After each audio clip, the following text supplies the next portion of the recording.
of any elite. Sam Seder. They are unanimous in their hate for me, and I welcome their hatred. We must guard against the acquisition of unwarranted influence, whether sought or unsought, by the military-industrial complex. The Majority Report with Sam Seder.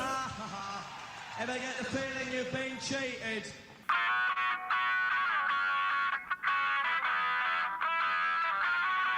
It is Monday, August 12th, 2024. My name is Sam Seder. This is the five-time award-winning Majority Report. We are broadcasting live steps from the industrially ravaged Gowanus Canal in the heartland of America, downtown Brooklyn, USA. On the program today, David Austin Walsh, postdoctoral associate at the Yale Program for the Study of Antisemitism, and college fellow at the University of Virginia, author of Taking America Back, the Conservative Movement and the Far Right. Also on the program today, the Harris campaign continues its momentum, has fully flipped the tables on Trump. So slight advantage. Slight advantage. Meanwhile, Trump now has an email problem. Oh my gosh, it really is 2016. But not in the way you think. Anti-genocide and pro-Palestinian protesters vow massive showing at the Democratic Convention next week. Meanwhile, in Minnesota, Ilhan Omar being primaried tomorrow as pro-Israel super PAC donors seek to oust another member of the squad. Trump's hardest week has him screaming about fake crowds, the wrong black politicians, and Ohio's sinking numbers. Biden administration to release results of the first Medicare drug negotiations ever and launch more consumer protection regulations. They seem like a small bore, but you know those sneaky little subscriptions that you forget to cancel? Not the Majority Report. We actually send out a notice. But those are in the crosshairs. Meanwhile, Israel strikes another so-called safe shelter in Gaza. Another school killing at least 80 civilians. At least. This as France, Germany, and Britain endorse a ceasefire. Russia reportedly sets fire to Ukrainian nuclear plant as Ukraine's 7-day Russian invasion continues. Counter-invasion, I guess. More data on crime. Violent crime dropping precipitously in the first 6 months of this year. Sorry, conservatives. Republican judges have successfully blocked Biden administration moves to protect pensions from shifty pension advisors. All this and more on today's Majority Report. Welcome, ladies and gentlemen. Thanks for joining us. It is Emma Vigland. Fun Day Monday. That's correct. Yes, and we actually are Oh my having God! fun. Do we match? We did match. I thought about it before the show, and I didn't want to say I didn't even anything. notice. We are matching today. I don't notice anything unless it's on camera. We haven't really matched in quite a while, but I think it just is a symbolic kind awkward. of move towards the fact that we are coalescing around the Harris campaign as a society. For me, honestly, it was just because Yeah, that's why I'm wearing tie-dye today. I didn't. My weekend got screwed up. We're all wearing a version of white. Did not have the opportunity to do my laundry, and so my normal cycle of clothing is off. So is that seersucker or is that linen? Yeah, where would you usually This be is a wearing this? seersucker. I wouldn't. This is like it was deep in the closet. Can you put seersucker in the dry cleaner or in the dryer, or like you can't do that for linen, right? I don't know. I don't own a piece ask. of clothing that I can't wash. Okay. No, you can wash, but you just may have to hang up a linen shirt. Like I don't own a piece of clothing. Okay. That, Sounds like math. I mean, Understood. it's possible that I'm not allowed to do that, but I do it. I don't. I don't have time for that. A true metrosexual would understand what you have to do with No, I different mean, fabrics. on a different day I would. To the window waltz, and this is a good opportunity just to mention this, phone bank or knock on doors for Ilhan Omar, go to mobilize with a Z, mobilize.us to find volunteer opportunities. Thank you so much. Appreciate that. We will talk more about that going forward in the program. We got a lot to talk about today, obviously. A lot in the news, and this book by David Austin Walsh really couldn't be more timely in many respects, particularly with J.D. Vance. But we will also get to that. Speaking of J.D. Vance, however, and now I've lost my sound sheet. Totally lost my sound sheet. Okay. I have no idea where it is. Well, I can help you with this because I'm enjoying this right-wing freak out so much, or I guess it's been quite protracted. It's been a while that we've been able to enjoy the Republicans' struggle to adjust to Kamala Harris and Tim Walz, and J.D. Vance's net favorability sinking like a stone. And we will give some choice quotes from this New York Times piece that outlines like Donald Trump's in a bad mood about this stuff. Oh, in a bad mood, so much so that he's apparently yelling at Miriam Adelson, who is the widow of the ultra-Zionist pro-Israel donor Sheldon Adelson. She is also an ultra-Zionist donor. And it was reported that Let's also be clear. She donated $100 million to fund a PAC.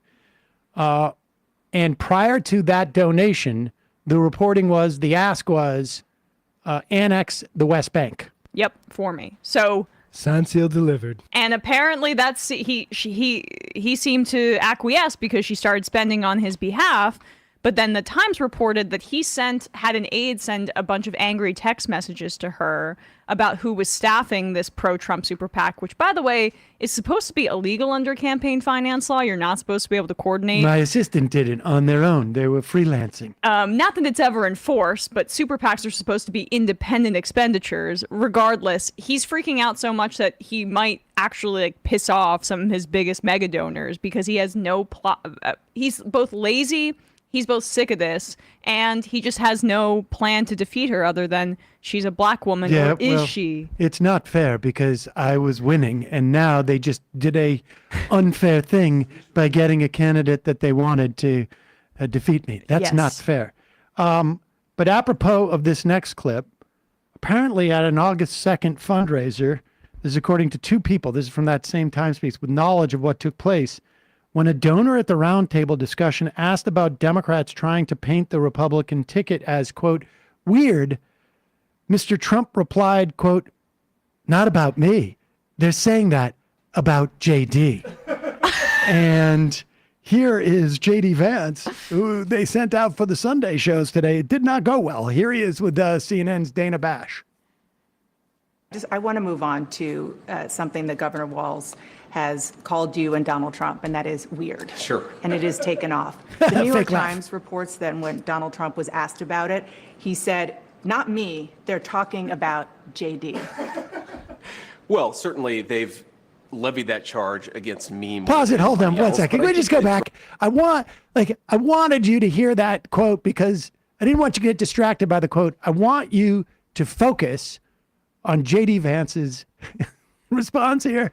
There was, this is full on, like, this is beautiful comedy because you can just see it, the hot poker that pierces through his brain, but it comes out as I don't take this seriously. It's just because the guy who picked me is throwing me under the bus in front of donors. That's not a big deal. Go ahead. Something that Governor Walz has called you and Donald Trump, and that is weird. Sure. And it is taken off.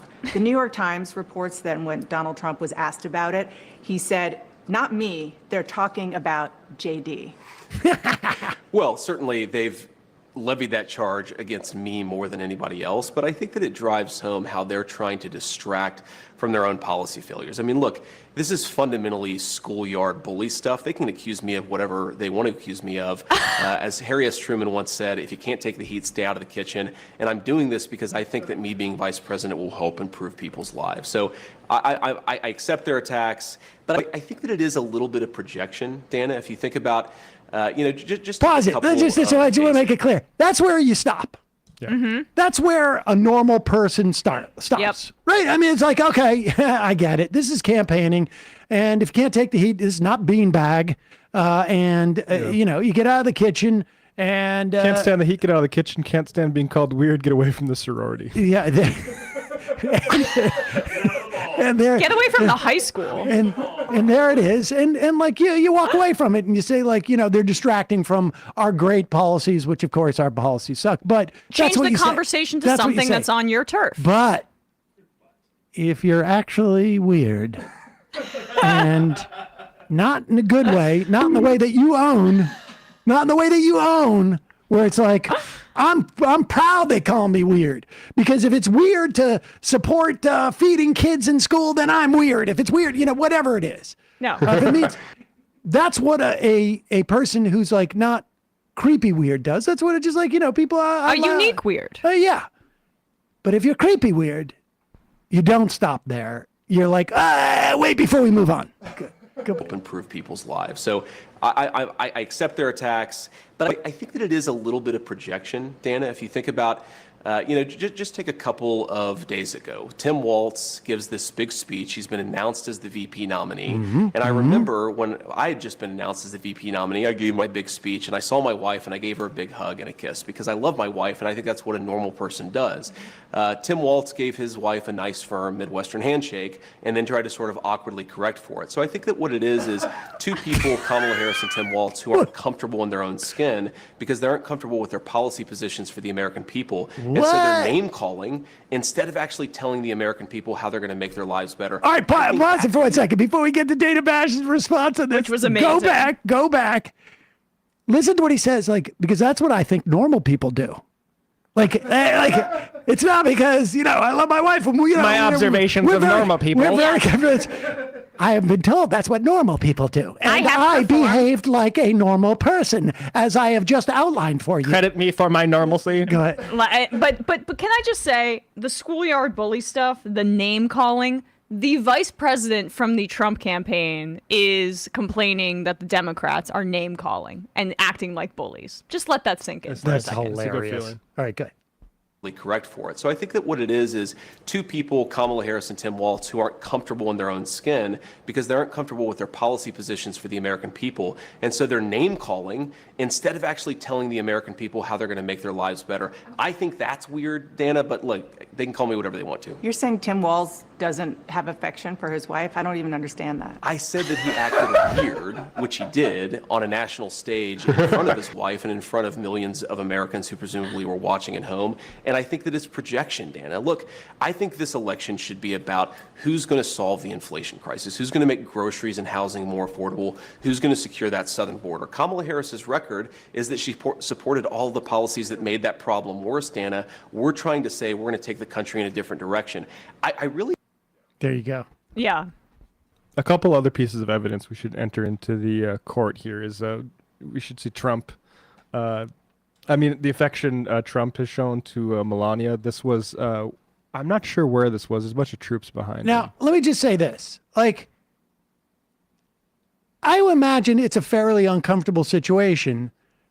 For the first time you get in front of a massive crowd and all the spotlight's on you, what do you do with your partner? Do you grab them and make out with them to prove that you're like a normal person? Yeah, particularly if you're from the Midwest. Or do you but regardless, who cares? Who is focusing on that? Oh, I remember who it was. It was Donald Trump Jr. who was like free, remember, like, he's talking a mile a minute, and he was like, what's going on there, guys? Right. I'm not weird. I'm just studying frame by frame your interactions with your wife, and if you gave her the appropriate physical conduct and connection that I have deemed is appropriate for the situation. That's not weird, though. Now, the thing is like, I don't know if, and Dana Bash asked the right question. Like, are you saying that he doesn't love his wife? No, I'm not saying that. I'm just saying that, like, that moment was weird, and it was because of their policies. Like connecting. It's like, I love to hug my wife, but my policies are encumbering me. But if you wanted to go to something that's weird, now I will have to say, in Donald Trump's defense here, this is not weird. This actually makes a lot of sense, because we know from the reporting that Melania does not like Donald Trump. So that's what's going on here. Yeah. Thank you, nice to meet you. That's nice to meet weird. You. Go sit down. Go sit down, little girl. Yeah. I think that's weird, Dana. This is what's so great about this strategy. Again, and like, people should go back to archives from 2019 and see that Kamala Harris had been floating this line of attack of weird since in her primary campaign. And I think Walsh is getting a lot of credit, but I think he did it very strategically to deploy what Harris had originally wanted to use against the Trump people, because this is how you disarm the schoolyard bullies, the guys that want to think that they're as cool as possible. This is incel behavior, and this reminds me of this meme that was going around where guys who were probably never photographed with women themselves would scrutinize men who are photographed with women and draw this green line test and say that the man is weak if he was leaning towards the woman that he's flirting with. That's what JD Vance is doing right now. Is that the guy in Game of Thrones who literally, the Mountain, who played the strongest person in all of Westeros? She's judging him. Apparently he's weak. But this is what You've got to put your hand on her head like this. Yeah. Show dominance. Put her on your shoulders. Come on. Like, the right and Republicans, they want to self-conceptualize as the cool guys, the alphas, the people who are always in control, the bullies on the playground. But when you punch back, you disarm them, and then it puts them on the back foot. And I think just like the moralizing from the Hillary Clinton campaign and the Biden campaign, it's appropriate because they are dangerous, but it's not effective anymore because people just get tired of this kind of thing. They want to have fun mocking these people. And when you put them in a corner like this, I just think that you force them to show the worst of themselves, and make yourselves seem like you're the ones in control. You're the cool people and they're the losers. Bottom line, people are saying that he's weird, not me. So just want to make that clear. That's about him. I just want to say, I've already got my excuse as to why I'm going to lose, because it's JD Vance. Yeah, so it's that weird guy. I actually started condoms. I will say this. I'm the first one. I will say this: if Donald Trump Jr. planned this whole thing, so that he could take over his dad's business when his dad goes to jail, masterstroke. Touché. No, he's not capable of I'm such joking, maneuvering. of course. Although I want to write that script, though. Yeah, that's the sequel to Succession. Exactly. Folks, in a moment, we're going to be talking to David Austin Walsh, postdoctoral associate at the Yale Program for Study for Antisemitism and the college fellow at the University of Virginia, author of Taking America Back, the Conservative Movement and the Far Right. In a moment. First, a word from our sponsor. People are more and more learning about the benefits of fasting. There's weight loss, of course, but in my mind, even more importantly, mental, physical performance, gut health, and things like longevity. One of the challenges about the whole not eating part is the whole not eating part. Yeah. And that's why Prolon was created. Prolon is a revolutionary plant-based nutrition program that nourishes the whole body while making cells believe they're fasting. It was researched and developed for decades at the University of Southern California Longevity Institute. It is backed by leading U.S. medical centers. Prolon helps promote healthy blood sugar. It helps support cardiovascular health, and it helps reduce abdominal fat. And that belly fat is the worst fat for you. But Prolon is not a diet. It is science. And Prolon is science based on a Nobel Prize-winning discoveries in medicine. All this starts with Prolon's 5-day program. You get snacks, you get soups, beverages, all designed to keep your body in a fasting state. It's unlike anything you've ever experienced. And it really is nuts in many respects. I did it probably 5 or 6 months ago. Yeah. And I was terrified. I remember thinking, like, why did I say yes to trying this? Because this is going to be extremely painful. And it actually was not. I fasted for Yom Kippur before, which is only 24 hours. And I thought it was a nightmare. But this is fasting, but with food. Obviously not your normal amount of food, but very nutritionally balanced food that makes your body still think you're fasting. And you go through various stages. You can actually go and read about what happens on like day 4 and 5. Your cells start to, there's a rejuvenation quality to it. But you can read about it. It's it's totally doable. Thousands of doctors now recommend Prolon to support healthy blood sugar and cardiovascular health. Right now, Prolon offering the Majority Report 15% off, or I should say audience of the Majority Report, 15% off their 5-day nutrition program. Go to prolonlife.com/majority. That's PROLON life.com/majority for this special offer. We'll put the link in the podcast and YouTube description. Also, folks, Vergonia. We have a limited edition Vergonia t-shirt. We are nearly sold out, and you cannot order these past September 6th. So you got you got a month. You got about 3 weeks, I guess, but you better move quick. Or Vergonia on you. Oh, yes. Vergonia, shame. Is it shame or is it shame, right? It's shame. I think so, yeah. Well, did I think it was vengeance the other day? I can't remember. The point is, it's Martha Whatever you want it Leto's to mean. a famous quote about what she's going to wave a flag that says Vergonia once her husband retires from the Supreme Court to shame those people wearing flying the rainbow flag. Like to fly a symbol that people have to look up in the dictionary, another language's dictionary, what it means. I know. But isn't the right kind of... I'm going to be so stuff. bold that I'm going to have a secret coded flag that people are going to be like, oh. But here was the winning submission that we had from Majority Report listeners. That's the back, and the front gives you a little Majority Report logo. It's gray, of course, as always. And it's from lister Tony Yannick. Lister or listener? We might want to work on that. Edit that. But Vergonia, as far as I know, is spelled correctly. on our copy editor. Yes, exactly. So check it out, shop.majorityreportradio.com. Quick break. David Austin Walsh, author of Taking America Back, the Conservative Movement and the Far Right. We'll be right back.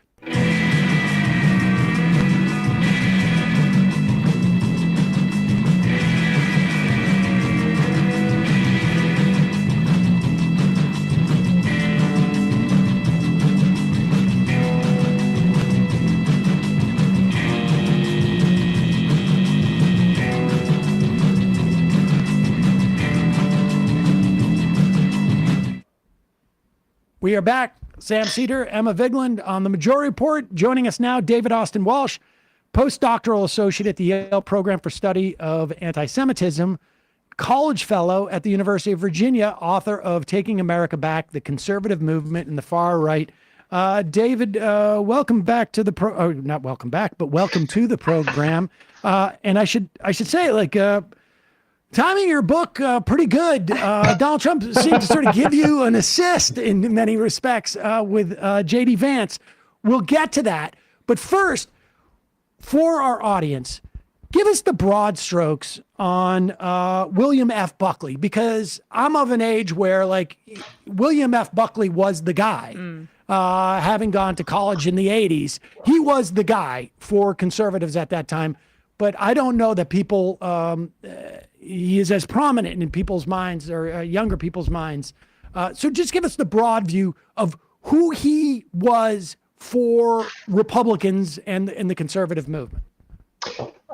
Sure. I mean, well, let me start by saying this. I mean, everybody who is in this line of work, who writes books about the right, the American right, always says that their first book. I was just talking about this with a friend of mine the other day who wrote a book about far right in Texas.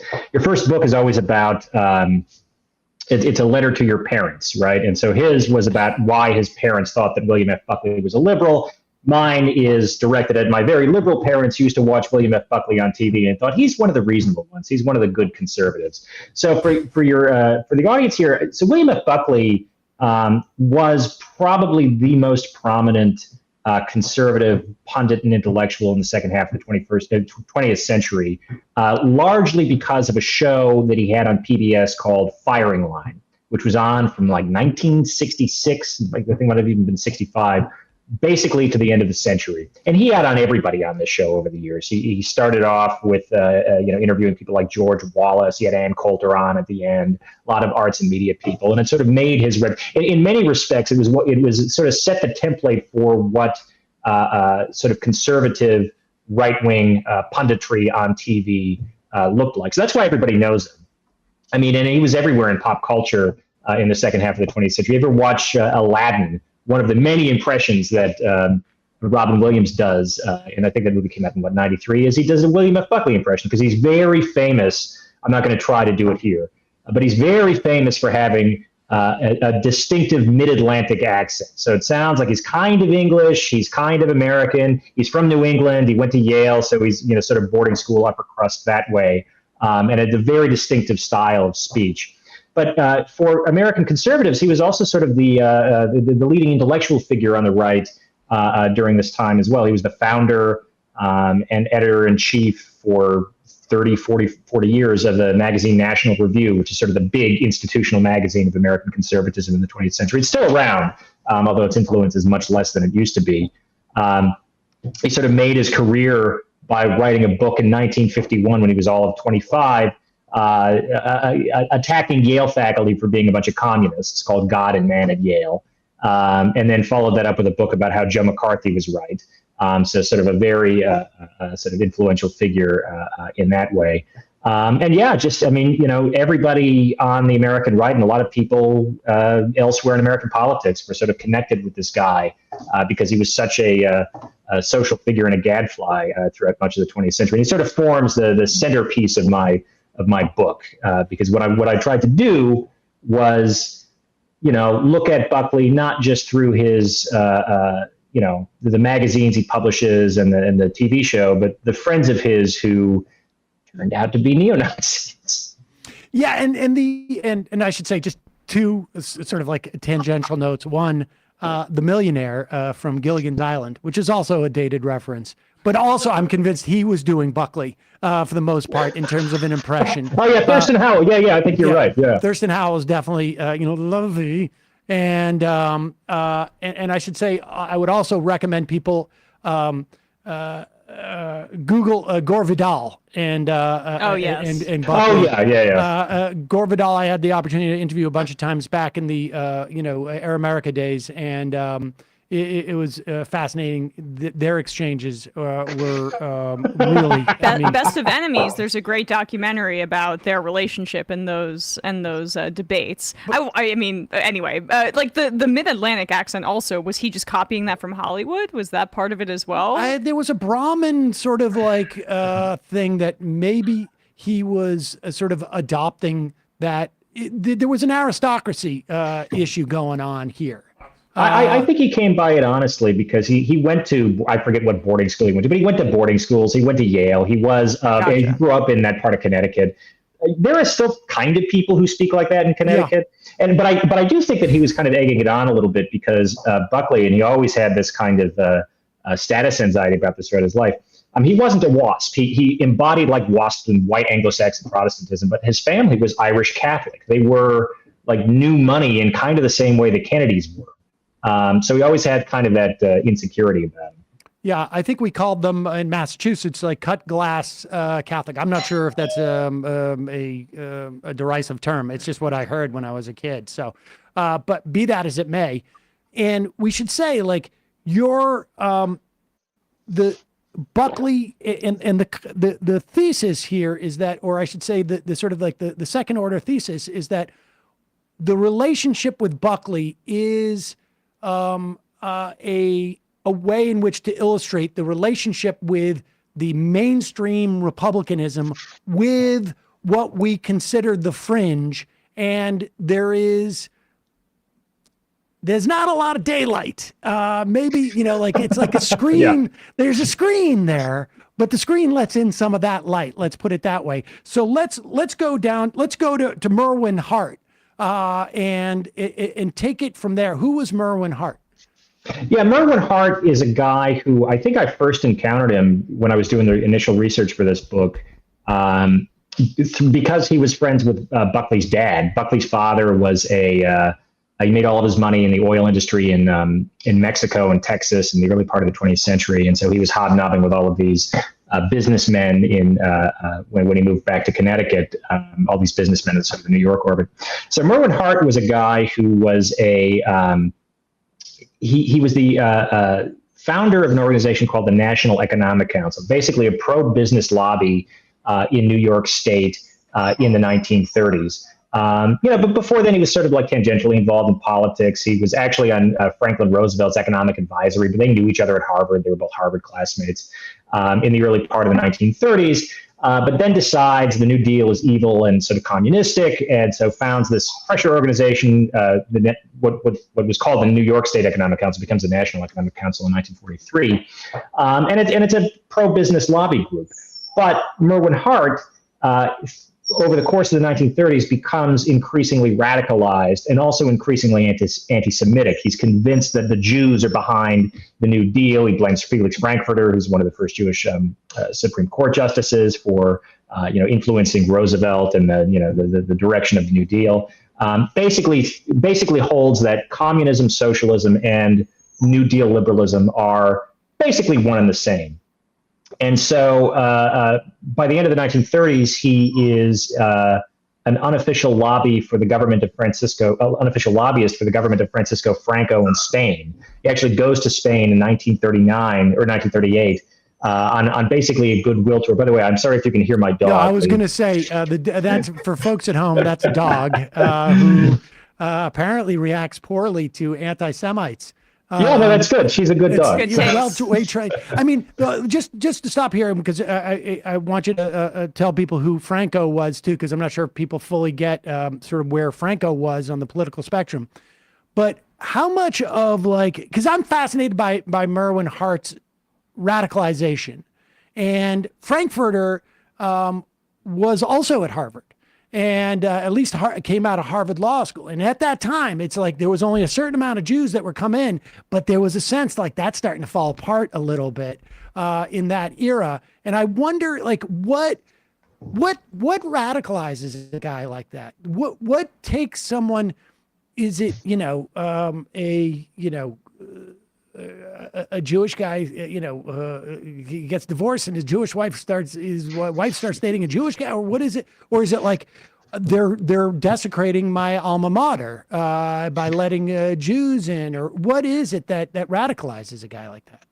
Well, it's funny because I think that the kind of country club anti-Semitism is so the kind of sense that there are too many Jews at Harvard or Yale or whatever. They're knocking down some of the barriers to certain high status industries. That's where a lot of Buckley's, and he later renounces anti-Semitism, but he grows up in a very anti-Semitic household. That's where that comes from.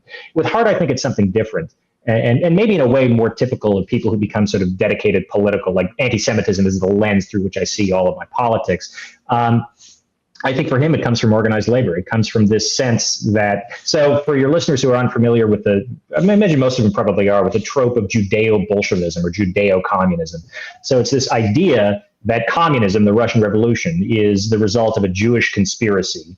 Communism is just a Jewish conspiracy to seize control of the world. And there's softer versions of this in American politics in the 20s and 30s, this kind of political anti-Semitism, which is the Jews are the sort of font of radicalism in the United States, and especially in New York State, are identified with the labor movement. And if there's one thing that Merwin Hart hates, because remember, he's a business lobbyist, he hates organized labor. What really kind of turns him against Roosevelt and the New Deal in the early 1930s is he's supportive of the New Deal initially, or at least aspects of it, because the first big piece of legislation, the National Recovery Act, in the early 30s, has a clause in it which sort of mandates the recognition of labor unions. And he doesn't like that. But there's another clause that allows for basically the cartelization of industries, which means that like business leaders can, this is super illegal, at least in theory, right now, but business leaders can collaborate, meet together to set prices and coordinate competition, et cetera, et cetera. It would violate anti-monopoly law, and did later on. But Hart, he's a lobbyist for mid-sized businesses, right? So the idea that you can coordinate with these, and compete with the big corporations, he loves that stuff. But what he doesn't like is the labor stuff. And once the National Recovery Act is struck down by the Supreme Court and Congress passes what is called the Wagner Act, the National Labor Relations Act, so it's the basis of contemporary U.S. labor law, where you have to legally recognize unions and collectively bargain with them in good faith. He hates that. He's totally against that. He thinks it's destructive of business. And that's for him because he identifies labor and labor activists and labor agitators with Jewish immigrants. That for him is sort of the key radicalizing moment. And it's actually very common for people of his specific generation. Not hard to find like old photo. We may even have one in this office of old photographs of labor rallies where a lot of the signs are in Yiddish. Oh yeah. And we should say, like, the Shirtwaist Factory fire. I think the majority of those women in that fire, they were Jewish and Italian immigrants, and so there is that connection between sort of the labor movement that comes, out of New York City in particular, and Jews. Okay, so because I'm sort of fascinated on like how that happens. He ends up mentoring Buckley. Mm-hmm. And one of Buckley's many mentors, I should say. But he also is a fan of Charles Lindbergh, who tell us Lindbergh and then also Franco, because there's a lot of ground. Yeah, so Lindbergh's so I'm assuming most of your listeners know about Lindbergh and know his sort of background. He's from Minnesota. He becomes an international celebrity in 1927 because of his transatlantic flight. And also has a tremendous amount of public sympathy coming his way in the mid-1930s because his son is kidnapped and murdered. But in 1939, he becomes the sort of most prominent spokesperson for the isolationist. Really, historians don't really call it the isolationist movement anymore. The non-interventionist movement against American intervention in World War II. And not everybody involved in the non-interventionist movement was, a Nazi sympathizer. It seems pretty clear that Lindbergh actually was. He wrote an essay right when the war began, basically. It was in November. I think it was in Reader's Digest. Might have been Life magazine. Basically saying that this is, a civil war between the white race and this is bad. So a very sort of committed, what we would call today a white nationalist, white supremacist. So he becomes friends with Hart because they're both agitating against American involvement in World War II. Hart has already cut his teeth a bit on international politics in the late 1930s because, again, he's a fan of Francisco Franco. Now, Franco was the guy who, in 1936, organized a failed coup against a left-wing government in Spain, kicked off the Spanish Civil War, raged for 3 years, killed hundreds of thousands of people. There were foreign interventions by the Soviet Union, by the Nazis, by the Italian fascists in favor of Soviets were against Franco. The Nazis and the fascists were pro-Franco. Franco was basically, became the fascist dictator of Spain until he died in 1975. And he was very popular in the U.S. at the time, not universally so. But for anti-communist sort of right-wingers, he was the guy who was fighting communism abroad in Spain against this evil sort of Judeo-Bolshevik international conspiracy. And for Hart, he saw it explicitly. He wrote, after he got back from Spain, he went over there. He did a grand tour of the areas that Franco controlled. came back, wrote a bunch of articles for newspapers, and wrote a book in 1939 called America, Look at Spain, in which he says very explicitly the exact, bear in mind that Hart in the late 30s is also going around the country sort of teaching, basically teach-ins for local businesses to defeat labor organizing. He was really active in the Midwest in 1937, trying to break what is now called the sort of Little Steel Strike. The CIO, the Congress of Industrial Organizations, was trying to organize the smaller steel companies at the time.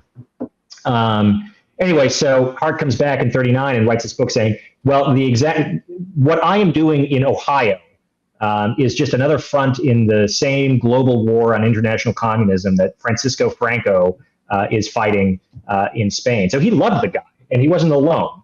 And we'll get into this, I'm sure, a little bit later. But there's, the love for Francisco Franco is something that is very characteristic of the American right down to the present day. So that's who sort of Franco was. Okay, and so at one point, and this is one of Buckley's mentors. Another, sort of, I guess, was, well, let's talk about the John Birch Society era for Merwin Hart, and how Buckley starts to, what Buckley's theory is, or genuine sensibility, I guess, as to where that sort of split happens. And this becomes sort of like a running dynamic that Buckley has with this ilk.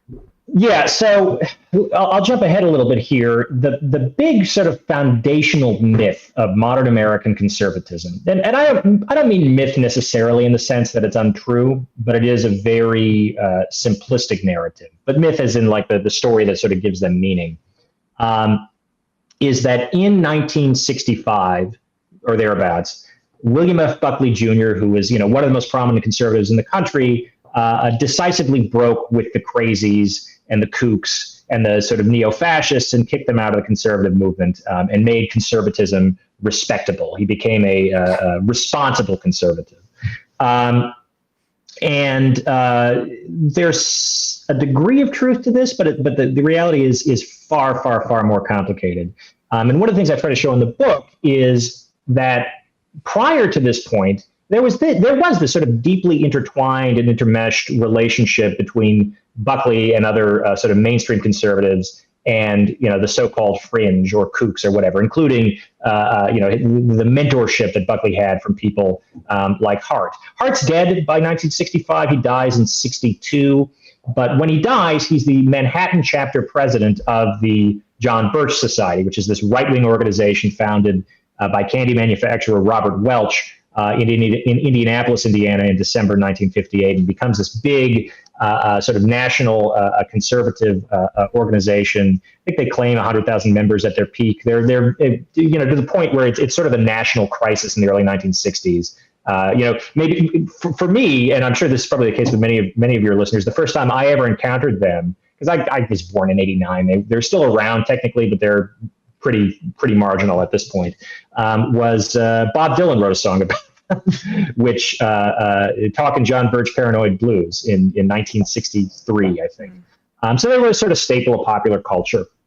I will say, I sadly was had already graduated college by that point that you were born, and during the mid '80s, there was the big controversy that we had was Coors beer. It was then just a regional beer, and they were trying to come east, and that was the big knock on Adolf Coors, was that he had ties, and the Coors family had deep ties to the John Birch Society, I think it was at that time. That may have been the last vestiges of like it being in the political sort of like centered politically in some ways. Well, I mean, I think actually what happens, I'm sorry, we're going all over the place, but I just want to, I think what happens in the 90s is that the Birchers sort of lose their cachet as being the sort of the authentic spokesperson for the far right or for the right wing of the conservative movement. And they're supplanted by people like Rush Limbaugh. So it's less organizational. Then they also have their own internal organizational challenges. They're, Robert Welch dies in 1985. Even prior to this, he'd been retired for a while. They had this sort of revival in the late 1970s, early 1980s. Paul Weyrich, who's this prominent conservative activist, was very closely affiliated with them. And he was also big in the Reagan administration. So Reagan had a lot of these ties. But then what happens is, in 1983, their president, a guy named Larry McDonald, who's a conservative Democratic congressman from suburban Atlanta, he's on Korean Airlines flight 007, so the one that the Russians shoot down over the Sea of Japan. So he dies, and yeah, they kind of fall apart a little bit after that. But going back to the sort of the origins in their relationship with Buckley and Hart, really throughout the 1950s, there's all of these efforts to organize a new conservative mass political movement. And part of this is inspired by the political success of Joseph McCarthy, and he brings in all of these people together, and they're collaborating in various ways. It leads to, among other things, the founding of National Review in 1955.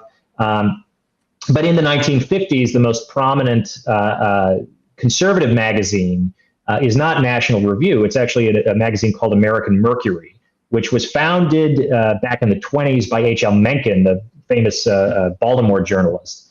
But by the 1950s, it was acquired by a guy named Russell McGuire. McGuire was a businessman, also from Connecticut, made all of his money manufacturing Tommy guns for the Army in World War II, and then parlayed that into like oil wealth. It's a typical story with these guys.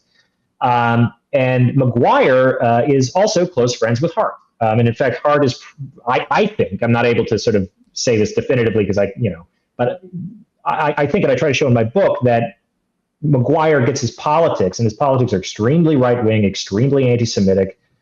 He writes about, Jewish conspiracy theories all the time in the magazine.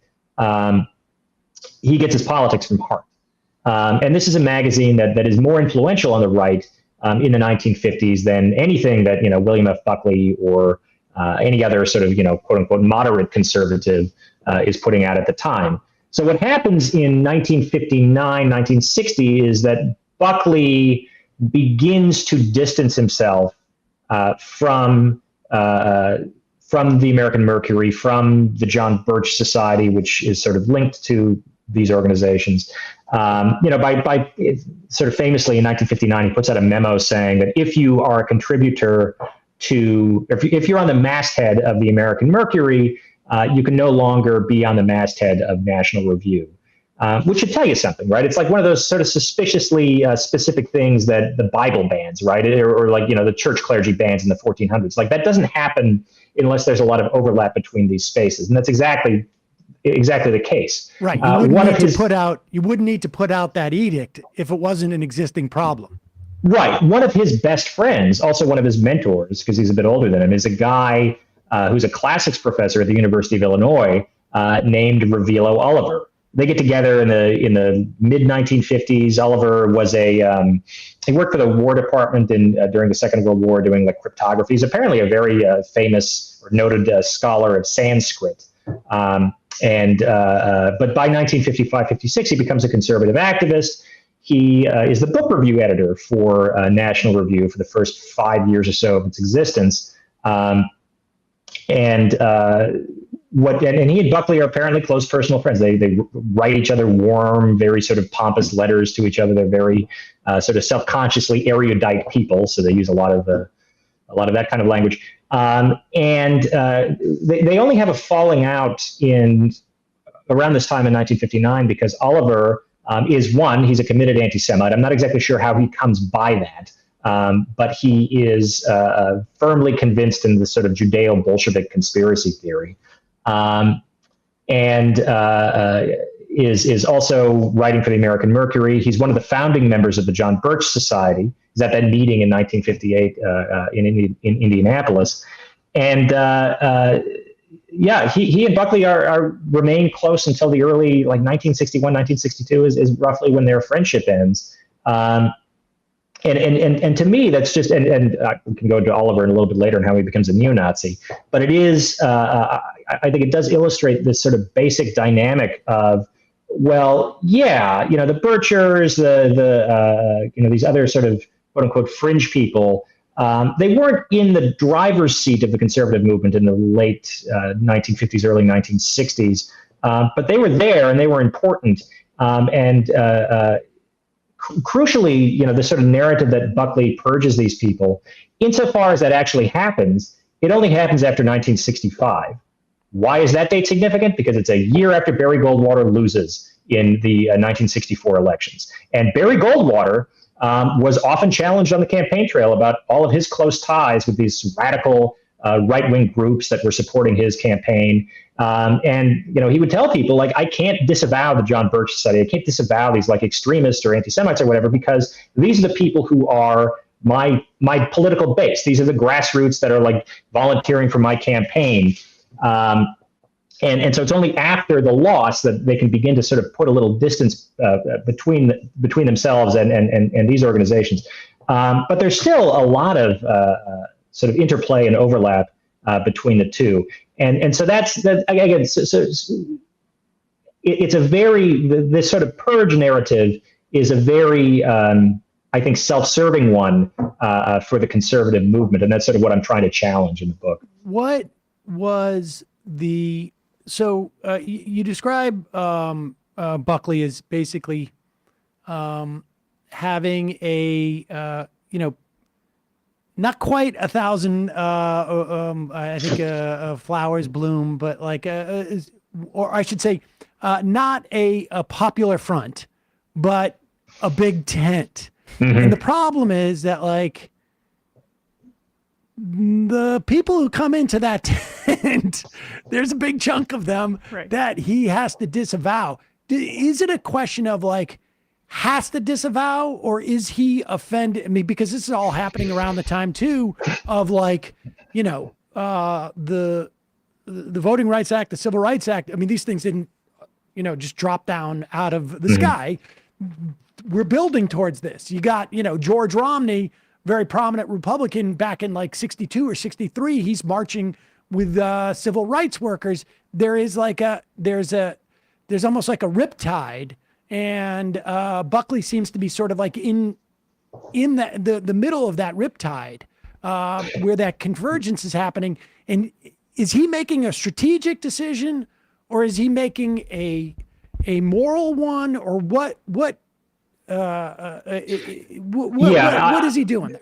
Right, and I think it's a strategic decision. I mean, he would probably frame it as a moral one, but I think that's again, that's I think a self-serving narrative. I think the strategic decision is that by 1965, 66, it's very clear that the civil rights movement is not going away. It's very clear that especially after the passage of the Civil Rights Act, you're not going to get to a point like they were in 1957 when Buckley writes this infamous op-ed in National Review in which he says the South must prevail.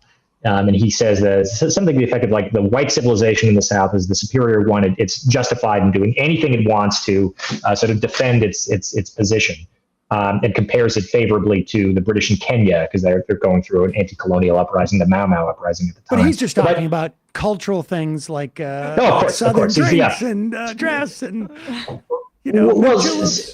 So I want to be fair to Buckley here.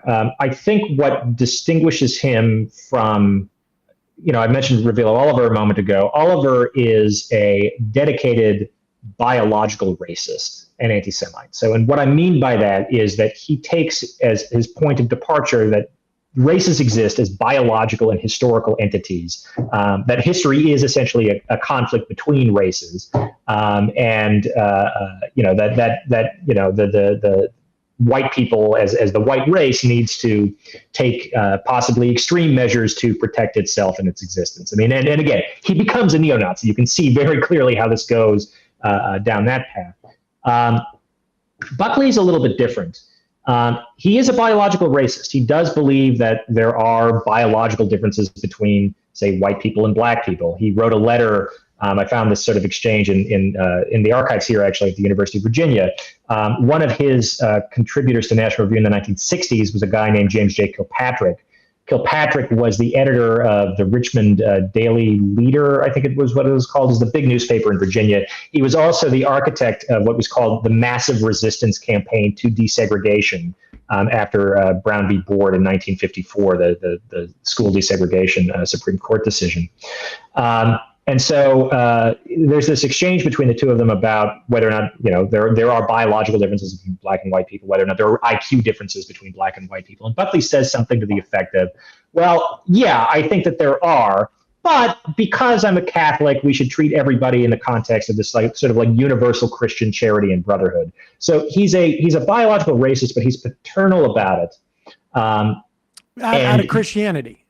Yeah, I mean, there's an asterisk there that's like, except for the Moors. There really is, and I mean, and this is characteristic of Buckley going back to his young adulthood. I mean, he is a child of privilege. He is, again, Yale. I remember reading these letters that he wrote. I found them in his archives to his dad when he was in the Army in World War II, and he was in officer cadet school, and he's just seething with resentment about how. And at the time, Buckley was more openly anti-Semitic, seething with resentment about how all of these poor people and immigrants and Jews were being promoted in the army ahead of him, and how nobody liked him because he would tell his squad mates that, yeah, I just think rich people are better. I think that rich people deserve our wealth, and Franklin Roosevelt's a communist. And yeah, that was very popular with his fellow officers, officer cadets. So there is a degree of sort of paternalistic elitism with Buckley, which I think is actually characteristic of of country club conservatism, if you want to call it that, throughout most of the 20th century.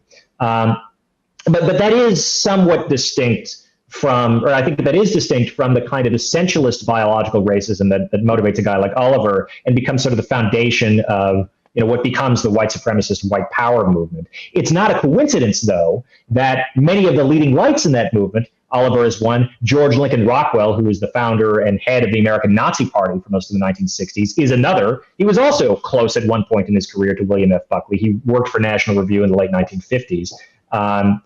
They see this guy as sort of a guy that is on their side, even if he can't say it explicitly, even if there are some sort of temperamental differences. But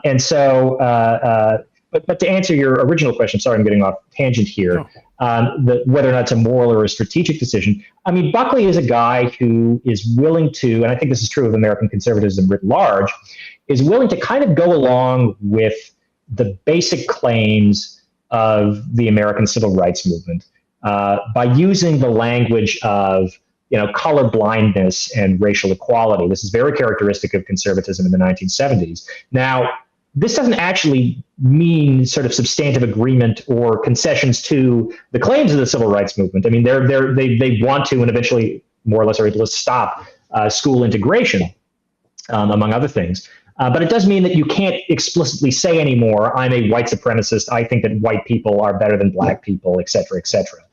Even if you believe that, and many people in National Review world did believe that, and arguably still continue to believe that to the present day, but you're not supposed to say it out loud, and you're supposed to be able to at least make rhetorical concessions to sort of anti-racism, and Buckley was able to make that journey. A lot of the other guys, these are the people who form the basis of the sort of modern white power movement, were not able to make that journey. For them, that's even too much of a concession. But even then, I mean, they still want, and this is something I try to show towards the end of the book, they still really want the approval of people like Buckley, and they still fundamentally consider themselves to all be kind of on the same side, fighting against the sort of excesses of liberalism and socialism and what would now be called wokeness in the 21st century. I'm sorry. Go ahead. Yeah, how much of that was ingrained in the right-wing ecosystem outside of the people who were, manipulating the conversation or driving the conversation, essentially the base. Like, for me, when I watch Donald Trump today, you can just see that the white supremacists or the furthest right kind of people in the base of the Republican Party have an understanding that some stuff can't be said publicly, and that you can hint, but, he has to say that, but we know he really thinks X, Y, and Z. That training, I think, was laid bare in the Rush Limbaugh days too, but it still pays dividends for the Fox News crowd to this day. Like, how much of that was a conscious choice, and how much did you observe in your writing? Yeah, and that's a good question. I mean, I think that there is a pattern of that really starts to intensify after the sort of advent of broadcasting, as TV in particular, but also on the radio. I mean, I remember listening to Alex Jones like 10 years ago, and sometimes they would be people who would call in with sort of like crank anti-Semitic conspiracy theories. And he would come just up to the line of saying that they were right, but he wouldn't actually say it outright as a kind of way to maintain plausible deniability. So I think that, well, let me give you an example. And it goes back to the race IQ stuff. So National Review publishes a lot of material. I think I write about this in the second to last chapter. Publishes a lot of material in the 1970s about race science, what would be called race science. So they endorsed the theories of Arthur Jensen, who is, I believe, a Harvard biologist, evolutionary biologist, and he claims that you can trace differences in racial intelligence through IQ tests between black and white people and other various groups. And his work is eventually picked up by Richard Herrnstein, who then very infamously sort of collaborates with Charles Murray to write the bell curve in the 1990s. So National Review is very much, pun intended, ahead of the curve on this. Yeah, exactly. Sort of like smiles and publishes it. Yeah. So Buckley's, National Review is publishing this stuff in the early 1970s. And they're also, Buckley has on, I believe it's Jensen himself, it might be Herrnstein, I can't remember, on firing line in 1972, 73 to talk about this. And it's interesting, he has on the next year a guy named William B. Shockley, who is most famous probably as the inventor of the transistor. He was an electrical engineer, I believe, or some sort of scientist out at Stanford, invents the transistor. He becomes very sort of influential and famous because of this. By the early 1970s, Shockley is an explicit eugenicist. He's all about how, I think it's very similar to how Elon Musk is these days, right? He's all about how the right people need to be reproducing, but he's also, explicitly racist as well, right? Like the right people need to be reproducing, and the intelligent people need to be reproducing, and it's white people who we're really talking about, because you can prove that through these tests. Buckley has him on, and while he's very deferential to Jensen in 73, he's just tearing into Shockley in 74, saying, you can't say this, you're being a racist, you're a white supremacist, et cetera, even though what Shockley is saying is not substantively different than what Herrnstein and Jensen were saying, who had the sort of National Review seal of approval. So there's a way in which you can kind of see how I have a chapter which isn't about this episode specifically, but I called it the role of the crackpot. And the role of the crackpot on the American right, I mean, there's really kind of a symbiotic relationship, right? So you have people who are on the far right, who are explicit white supremacists, racists, Nazis, what have you, who are able to kind of push the boundaries of discourse. And then you can have sort of mainstream conservatives come in and say, oh, okay, well, that's going too far. But here's somebody who's saying substantively the same thing, but has the patina of respectability, responsibility, intellectual credibility, et cetera. And that's Buckley's role in the mid 1970s to a great degree. Other people play that role at various other times too. But there is kind of a sort of wink, wink, nudge, nudge aspect to it. Jumping way ahead, and people really should read the book. It's a fascinating sort of intellectual history of these sort of ideas, I guess, and how they get whitewashed. But it feels like Tucker Carlson was the sort of the Buckley of our era, but with two different sort of like specific things. One, where the strategy line was, for Buckley, it was like, you can't say these overtly racist things and you can't be overtly anti-Semitic. It feels like Tucker Carlson felt comfortable getting a little bit closer, to or crossing that threshold. And his line was actually closer to what, we refer to as whack jobs, but but closer to those people, like, his producers are on, what was it, VDare or Stormfront. And he was doing those sort of same. There's not as much of a lot of daylight between these people and both the media figures. And I would argue, and you had a piece about J.D. Vance the other day. Let's talk about that. And we could talk about it in the context of J.D. Vance. Tucker Carlson's not as relevant as he might have been, before he left Fox. But let's talk about that. And I also want to talk about like sort of the role of Catholicism in this, because there's a lot of like fundamentalist Catholics who are able to express this stuff in a way that it seems sort of unique, as opposed to like, Buckley wanted to be George Herbert Walker Bush or Prescott Bush in some ways. But much of like this fundamentalism we're getting today, whether it's on the Supreme Court or from like people like Novak, Robert Novak back in the day, these are like Opus Dei people or, fundamentalist Catholics. Talk about that strand too when we talk about J.D. Vance. Yeah, no, there's a lot of ground to cover here. Very, very briefly, because I just wanted to address, I think, a key point about Tucker Carlson. I know he's less relevant today because ever since he got booted off of Fox, but one of the things that Buckley's sort of far right friends or acquaintances would complain about, really into the 1990s, is that, Bill really does agree with us in his heart of hearts, but he can't publicly be on our side because if he were, then he would lose all of his credibility and access with his New York intellectual, Jewish buddies, right? This was at a time where you still had, this is why Roger Ailes created Fox News in the first place, right? This sense that there is a liberal establishment. You need to play ball with them in order to get on TV and still have access, right? Certainly by no later than the mid 2000s, you don't need to do that anymore as a right-wing pundit. You have your own sort of media ecosystem and infrastructure, and that means that you can go much further than you would have otherwise. And Carlson's a case in point of this, because here's a guy who started out on CNN as the sort of token conservative, and then John Stewart Torman. I can swear on this, right? Sure.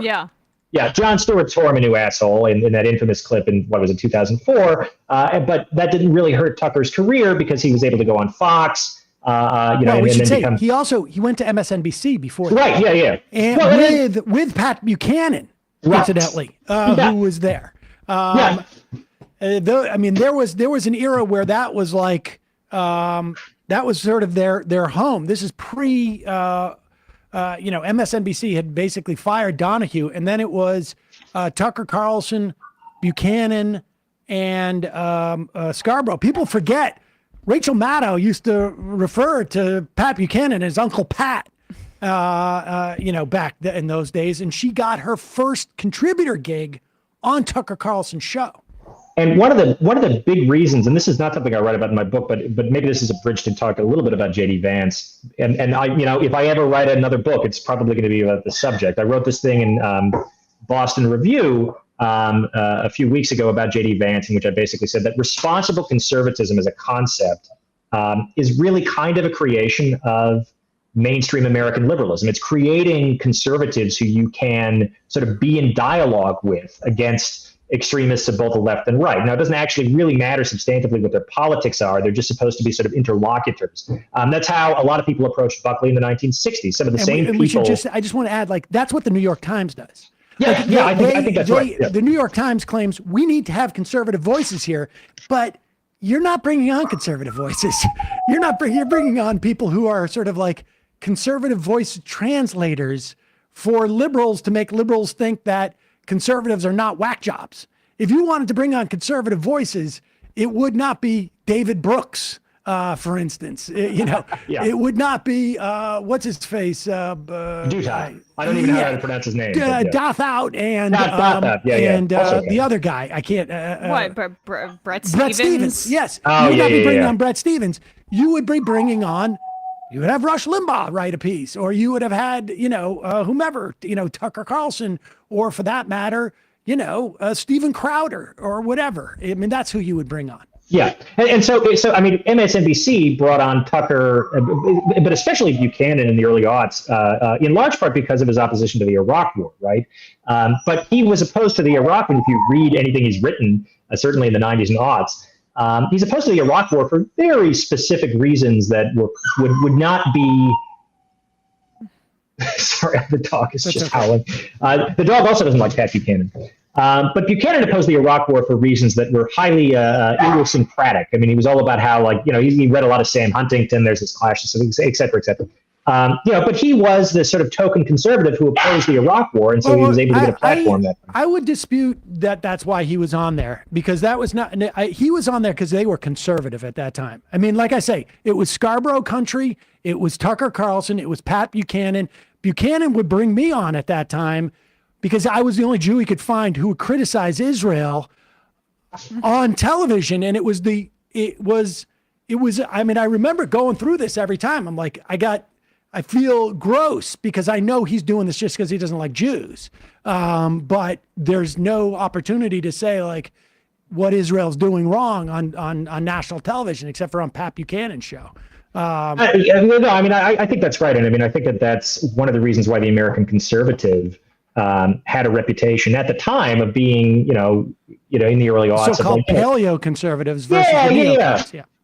But the paleocons were, I mean, I write about this in the final chapter of the book. I mean, a lot of them were, explicit anti-Semites. Yep. For a variety of reasons, some of which are more, there was a lot of resentment. Buchanan was pretty explicit about this. A lot of resentment that he felt that the neocons sort of pushed him out of the movement that he had helped to build.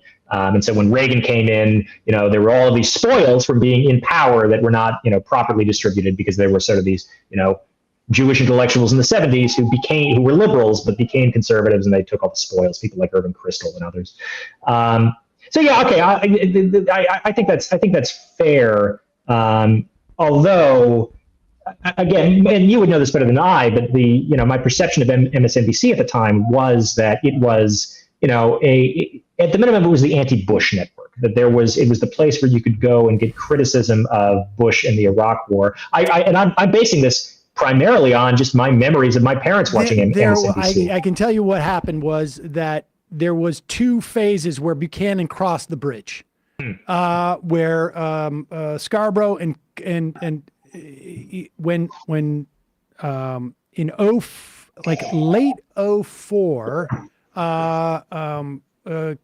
Keith Olbermann started getting more openly liberal, and so there was this sort of like dissonance in primetime there. And as he started to gain stuff, Phil Griffin was like, "We're going with this," and started squeezing out those guys. But in early 04 and 03, those guys still were on there. I think maybe Buchanan never had his own show. Now, he filled in for Tucker and was just a contributor, and he was brought in. Tucker was probably at that point a little bit sort of anti-Bush, but it wasn't a vehemently anti-Bush. I mean, Scarborough. I know I was on Scarborough country at the 04 RNC, and he was not. They were talking about the smoking, gun, or the being a nuclear weapon or whatever it was, but a mushroom cloud or something like that. Yeah. At that time, but it was an odd era where there was sort of two things conflicting, because it was also owned by General Electric at that time. They had 51% of that network. And Robert Wright did not want anti-war stuff on that network. This actually just confirms, and this is fact. I mean, I'm learning something from this interview, because I don't think historians are really. I mean, we're finally starting to write about the 1990s in a sort of systemic way. I mean, John Gans just wrote that book about the 1992 election. We just had him on, yeah. Yeah, Nikki Hammer wrote a great book, in which Buchanan was a big part of it, Partisans, which came out last year, I think, from Basic Books. But we don't really have a whole lot about the 2000s, and this media history in particular, because this is how especially in the 21st century, how politics is fundamentally transmitted and experienced by people. It's a very, very important story. But so to kind of use that as a jumping point to talk about J.D. Vance and the Catholic thing, and of course, Buchanan's also a Catholic. I mean, there is I think that there is a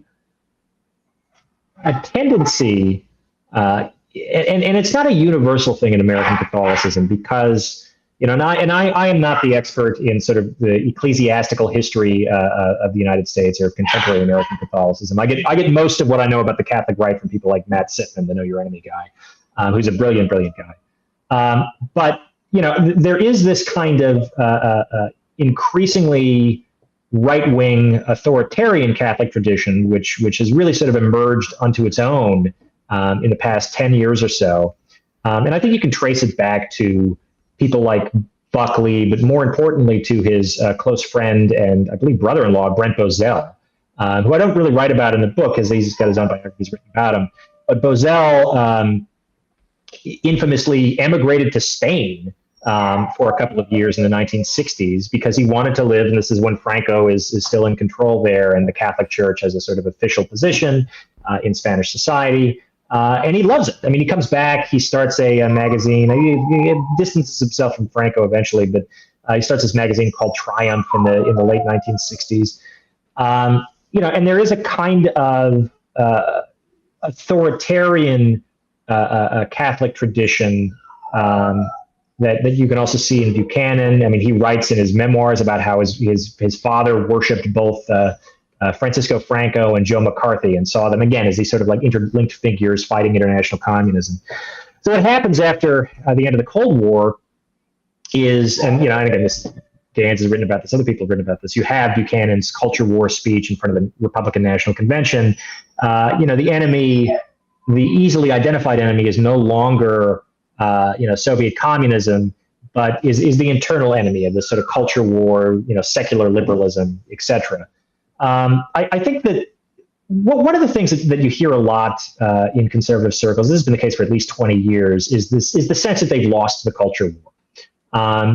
There are ways to pressure that pretty significantly. I think it's a gross exaggeration and sort of distortion that allows them to play the victim. But they're right in the sense that, gay marriage is now legal in the United States and is overwhelmingly popular. I was just looking at the polls for it the other day. Something like 70% of Americans are in favor of same-sex marriage. Women are no longer chattel when they marry. Right. And so this is happening, the mechanics of this are it's typically happening either in courts or state legislatures, which eventually gets the sort of imprimatur of federal approval. And so the only way to stop that then is to and this is what people like Adrian Vermeule, who's the Harvard law professor, has become very influential in these sort of right-wing Catholic circles, is, well, okay, if you want to, this is a war for the soul of America, as I believe Buchanan put it. You have to be able to defend the sort of basic morality of society.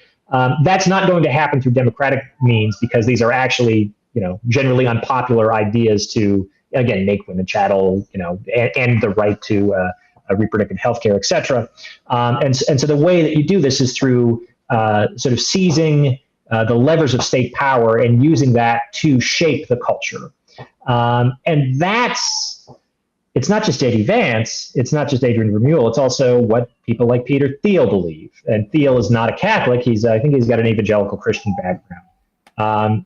But there's a way in which this sort of reactionary right-wing Catholic worldview maps very easily onto the sort of political ideas in Silicon Valley now. And so with Vance, I was just talking to a friend of mine the other day about this.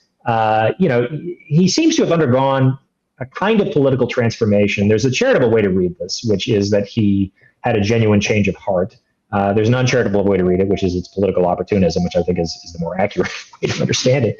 But in 2019, 2020, he sort of breaks his ties. He's feted by the liberal establishment because of hillbilly elegy, because it's supposed to provide an explanation for why rural white people are so pro-Trump. Now, it doesn't actually, if you actually read the book, and a lot of people didn't, it doesn't actually do that. Two, it's basically just blaming poor people for their poverty. All he does is he uses the same racialized tropes about welfare queens and redirects them from the sort of traditional targets of urban minorities to rural whites. Kevin Williamson, who was a National Review contributor, did the same thing for a time in the late 2010s as well. So it's sort of a well-trod territory. But anyway, in 2020, Vance converts to Catholicism, or maybe it was 2021, I can't remember the precise timeline. But he converts to Catholicism, becomes he's always sort of tied into right-wing VC world in Silicon Valley, but then that sort of emerges as the sort of font of his politics. It's interesting. I mean, I think there's a broader phenomenon of conservatives who are not raised Catholic, are not born Catholic, but convert to Catholicism. Yes. Because they perceive it to be, and this is just, I mean, I'm saying this now as just sort of informed speculation. I haven't done the work on this, but yeah, well, it's not spitballing. I haven't written a book about this, so like I'm not claiming it's an internally coherent argument, but I think it describes kind of what's going on. I think there's a perception that Catholicism is in a sense a more authentic and legitimate form of Christianity because, for a couple of reasons. One, it's not based on. We should let that dog out.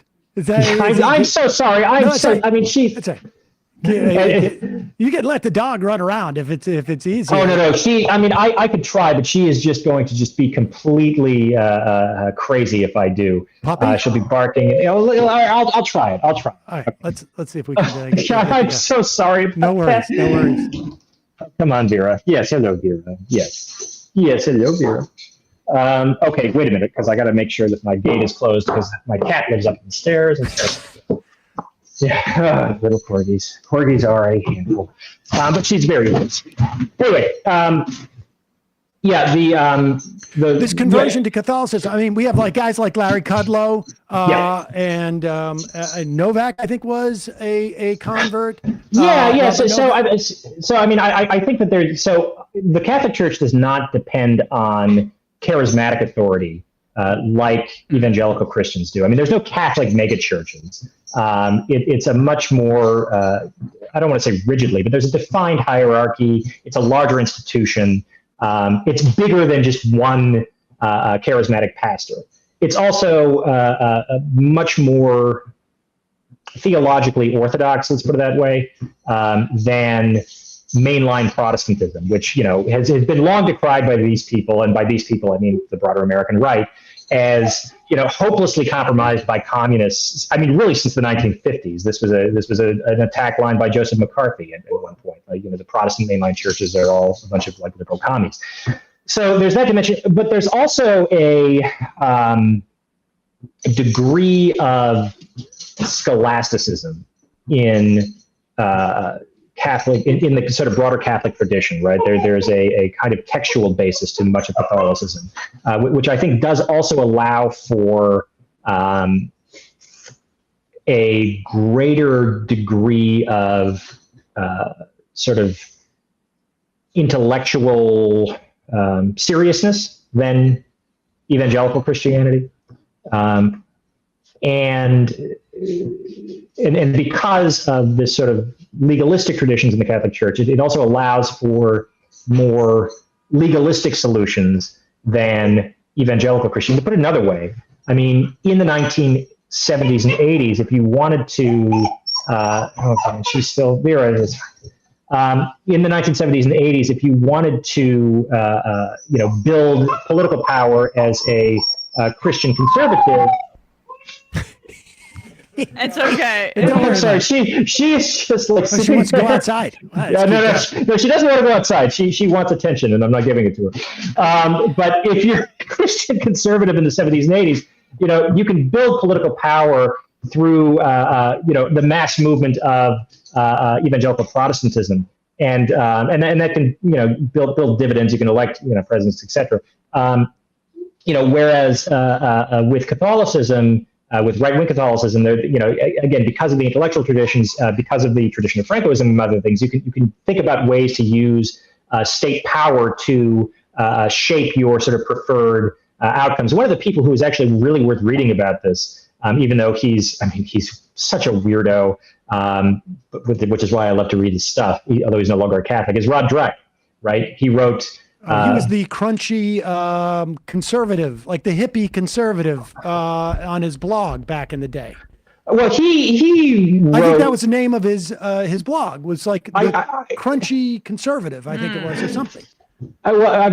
He has now since become infamous for, he got divorced, he moved to Hungary, he was from Louisiana, and just has I'm not going to go into all of the sort of details of, I just encourage anybody who's listening, go back and read Rod Dreyer's blog. It was at the American Conservative for a long time. It is just the gift that keeps on giving. Apparently he didn't have an editor either, because it was all financed by like right-wing billionaire money. So it was just his pure id. It also very robustly homoerotic too, in ways that are just, it made you feel kind of sorry for the guy, because he's obviously, internalized a lot of bad stuff. But anyway, Dreyer wrote a book in 2017 called The Benedict Option, in which he basically says, well, look, the right, and I believe at the time he was still a Catholic, he's since converted to Orthodox Christianity, because that's even more authentic and more theologically orthodox than Catholicism. But he said something to the effect of, the right has lost the culture war. There's no real way to be an authentic Christian in secular society. So we have either to, and so because we can't use state power to shape society to align to these sort of Christian precepts, we have to build our own communities, withdraw from the public sphere, withdraw into our own sort of internal life. And that was Dreyer's solution. He didn't actually practice what he preached. But for people like Vermeulen, for other sort of extremely sort of conservative Catholics, there was an alternative, and it's what has sort of been broadly dubbed as Catholic integralism, which is the idea that you can use, again, state power to shape culture and society in sort of specific ways to conform to, what you believe is necessary for a moral ordering of society. So that's, I think, the sort of broad appeal of Catholicism here. And no doubt some of it is sincere religious belief. I don't want to downplay or dismiss that, but there is a kind of political reasoning to these conversions as well. Well, all of this is fascinating stuff, and this is like the dovetail between sort of like the Mont Pelerin sort of ideas, which sort of coincide with that, but more in terms of like industry, and the Straussians, who were very prominent, like in the second Bush administration. The Bush W administration. All of these things sort of have, in many ways, brought us to this day where we have like there's a lot of weirdness in Vance. On that point, actually, I was just talking about this to Paul Rosenberg, who's over at Salon.com. I reread. I read it when it was published. Not when it was published. I read it about 10 years ago, and I revisited it in response to some questions he had about Vance. Peter Thiel's Straussian essay from, I believe, 2007, 2008. So Thiel was heavily influenced by the West Coast Straussians. He was a Stanford. Was he a JD or was he just a BA student there? I can't remember. I think he is a JD. But anyway, so very heavily influenced by this sort of philosophical school. So people look at, that was one of the questions that people have about Vance, right? Well, he's Peter Thiel's creation to a certain extent. And yet he's spouting, and Thiel was big in the second Bush administration. At least he was influenced by people who were big in the second Bush administration. So why is it then that a guy who was influenced by the Straussians and the neocons is backing the guy who's now like, we need to bring tariffs back? And sounding more like a Buchananite populist. And one of the things that Thiel wrote in that essay, he had a long sort of digression about how one of the great insights of Strauss was that when you're writing political philosophy and political theory, you have to prime your audience into sort of reading between the lines. So only people who really know what you what you actually mean, kind of get it, because what you actually mean might be too spicy for the mainstream, that sort of thing. And it's really revealing that he writes this right after a sort of lengthy digression about one of Strauss's sort of intellectual mentors, Carl Schmitt, the sort of infamous sort of Nazi political theorist and jurist who wrote one of the really foundational critiques of modern liberalism from a right-wing perspective. His whole thing is how, among other things, about how politics is all based around the friend-enemy distinction. You reward your friends, you punish your enemies, and that's living authentically politically.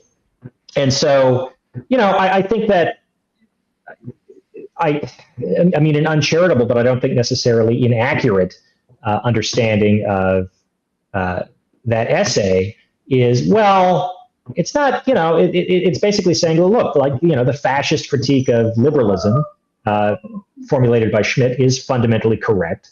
And that, we might be advocating for policies and political ideas that are, broadly unpopular. But what is popular is this other stuff. And so if we can align ourselves with this sort of reactionary populism, then that gives us an opportunity to enact real sort of political power. It's exactly a spoonful of sugar makes the medicine go down. And this is exactly what Murray Rothbard, who is the sort of famous anarcho-capitalist, ultra-libertarian guy, concluded in the early 90s. Rothbard, I remember actually, I talking to John Gans about this at the very early stages of when he was starting his book project, because originally it was supposed to be, as I understand it, a biography of Murray Rothbard, which is I think he made the right decision in going in writing his book the way he did. But Murray Rothbard, oh God, Vera. Murray Rothbard was an ultra libertarian kind of weirdo who was so aghast at the direction of the Cato Foundation, the Cato Institute, when the Koch brothers sort of took it over in the 1980s, that he quit. He's like, I'm not doing this anymore. By the time he died, he was a hardcore Pat Buchanan supporter. And the basic reason, he wrote this in his newsletter, explicitly saying, well, Buchanan and I don't necessarily agree on everything, but he's really speaking to people and speaking to their resentments in a way that we can align with this in order to achieve political power, so that we can actually sort of reorder society in the direction that we want. So there is this sense that aligning yourself with these reactionary populist currents, which are I think it's fair to call them fascistic in many respects, is good politics, and it's a way to actually implement your sort of political vision. I don't take the Trump campaign's disavowal of Project 2025 at face value. I know they're trying to move away from it now that it's been sort of become broadly unpopular. But in the, I think now, fortunately, increasingly unlikely event that Trump is elected, that is going to be substantively the governing philosophy that they implement, because that's where the Republican Party is. Substantively, I think it's going to be it. Like, they basically have completed their project. They're just ready for. They have aligned all of this sort of ideology. They're still hiring or collecting resumes. They're setting up the pins, as it were, and you can't do much more. Once you've set up the pins, You got to wait for, to see if Trump wins. All right. Well, David Austin Walsh, the book is Taking America Back, the Conservative Movement and the Far Right. It's a fascinating read, very important. Both in the, hopefully less likely chance that Trump wins. But regardless, this strand of American conservatism, even if he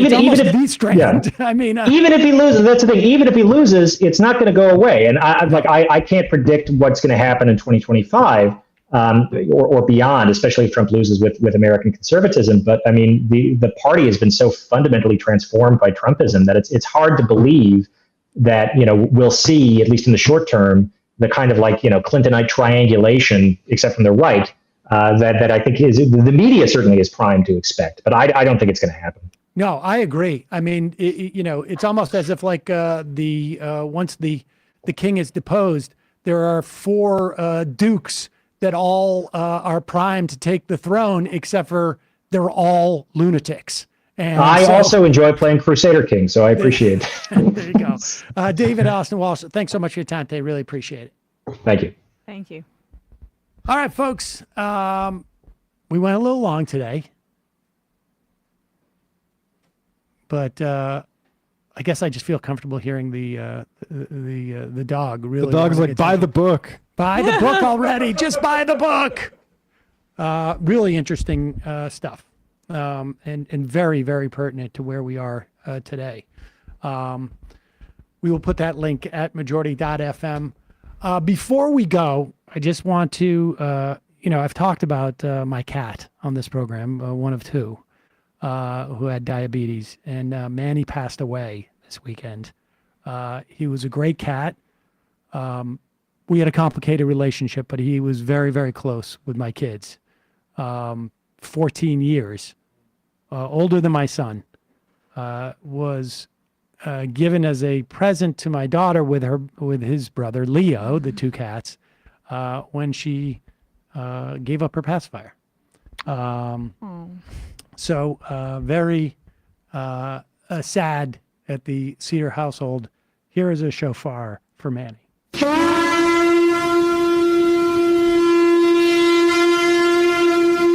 We love our pets. We love our pets. I'm sorry about that, Yeah, Sam. very sad. Okay, so you can become a member of this show by going to jointhemajorityreport.com. You get the free show free of commercials. You get the fun half. You get to IM us. And jointhemajorityreport.com. Don't forget the Vergonia shirt over at shop.majorityreportradio.com and justcoffee.coop. We got the new Majority Blend logoed coffee. You can get that as well as any other coffee there. Coupon code Majority gets you at 10% off. Emma. On ESPN, we are back today, and we will be talking, of course, about the two phenomenal U.S. Olympic golds in basketball. We'll talk a bit about the controversy surrounding the medal that was taken back with the scoring error and what that reflects about the Olympics, as well as the Imani Khalif controversy and her winning gold as well. And then we'll give some preseason updates as the NFL begins to ramp up. We'll get into fantasy season as well. The Cowboys are messing everything up, which is so fun to watch. youtube.com/ESPN show. Matt. Yeah, Left Reckoning. We covered the Imani Khalif thing with Elias Cepeda last week.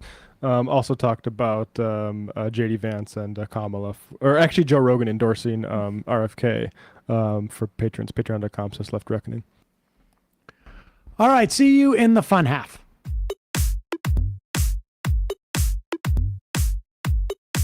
Left is best.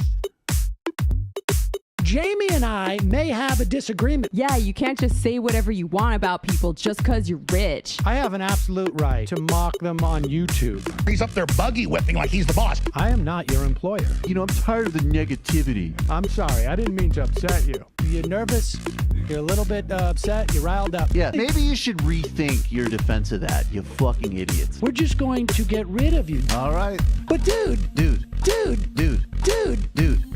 You want to smoke this joint? Yes. Do you feel like you are a dinosaur? Some good shit. Exactly. I'm happy now. It's a win-win. It's a win-win-win. Oh, hell yeah. Now listen to me.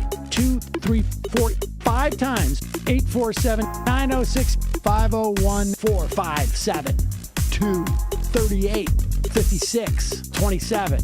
1/2. 5 eighths. 3.9 billion. Wow. He's the ultimate math nerd. Don't you see? Why don't you get a real job instead of spewing vitriol and hatred, you left-wing Limbaugh? Everybody's taking their dumb juice today. Come on, Sammy. Dance, dance, dance.